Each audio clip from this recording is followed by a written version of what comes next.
mucho tiempo, en mediano tiempo? Bueno, una cosa favorable que tiene Santiago con respecto a otras ciudades es que ha hecho toda la reforma de toda la ciudad, es decir, aquellas mejoras que se hagan en algún aspecto van beneficiando a toda la ciudad en su conjunto. Lo que vienen haciendo, y creemos que es lo correcto, es darle la verdadera prioridad al transporte público, darle los carriles a los buses para que los buses funcionen más rápidamente, pero también hacer estaciones, sitios de prepago, puntos de integración.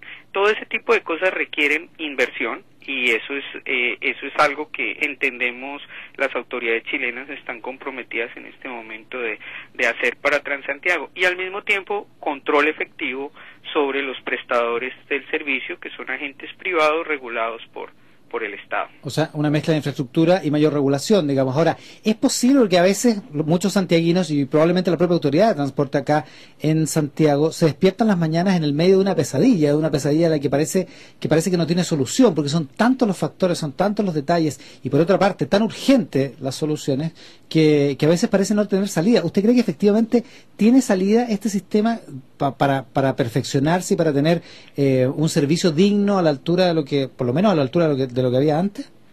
Sí, tiene salida. Lo que pasa es que tratar de hacerlo todo es lo que lo lleva de pronto a una inacción, porque hay demasiados detalles que corregir. Como es necesario ir poco a poco, en ir corrigiendo los puntos críticos, por ejemplo, las interacciones entre el metro y los buses troncales en puntos críticos que son evidentes. Lo primero que hicieron fue construir los corralitos. Lo segundo que es necesario hacer es construir verdaderas facilidades de integración que hoy no existen, para que las personas puedan pasar entre los modos de transporte de manera mucho más rápida y mucho más digna, porque algo que le está faltando es ese concepto de dignidad. Darío, hay una cosa que se ha criticado muchísimo acá por parte de los usuarios, y que es el tema de los transbordos. Antes probablemente una persona podía recorrer durante 1 hora y media la ciudad de Santiago en un solo bus, salir desde su casa y terminar cerca de su trabajo, y viceversa en el horario de la tarde. Los transbordos le han costado mucho a los santiaguinos. Esa experiencia de los transbordos, independientemente de que no esté la infraestructura, ¿es una experiencia desagradable per se para los pasajeros, o es una costumbre chilena la de rechazar, o es la costumbre, el uso chileno, el de rechazar, el que provoca el rechazo de los transbordos? No, en general los transbordos no son bien recibidos por los usuarios en todas partes del mundo. Sin embargo, es imposible prestar un servicio de transporte eficiente confiando en una sola unidad de transporte que vaya de un origen a todos los destinos.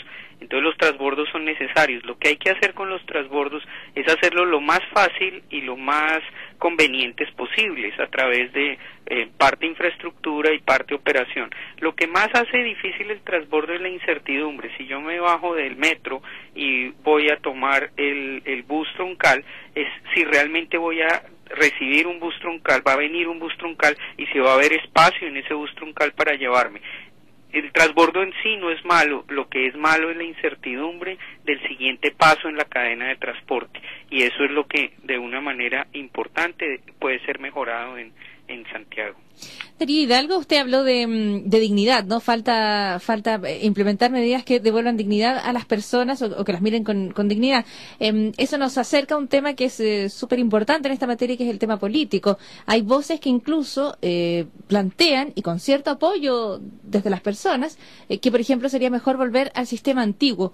¿Usted cree que eso sería una posibilidad? ¿Usted cómo evaluaría ese escenario de que en un proceso de desgaste, de agotamiento, finalmente se termine regresando a los recorridos largos y racionales que se tenían en Santiago, que eran efectivos?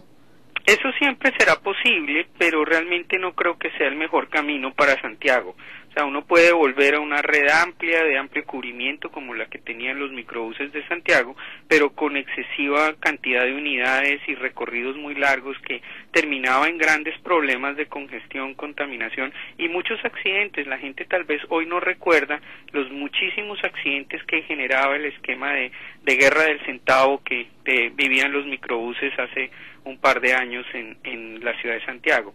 Entonces, realmente tal vez ese no sea el camino. El camino, creo, desde mi perspectiva como persona que estudia este tema, es la optimización del servicio que actualmente se tiene, haciendo esos transbordos menos inciertos, mejorando muchísimo la calidad del servicio mediante infraestructura y control de la operación, pero bajo el esquema de Transantiago, no volver a la informalidad que vivió Santiago en los 80s, ni a la desorganización de hace una década.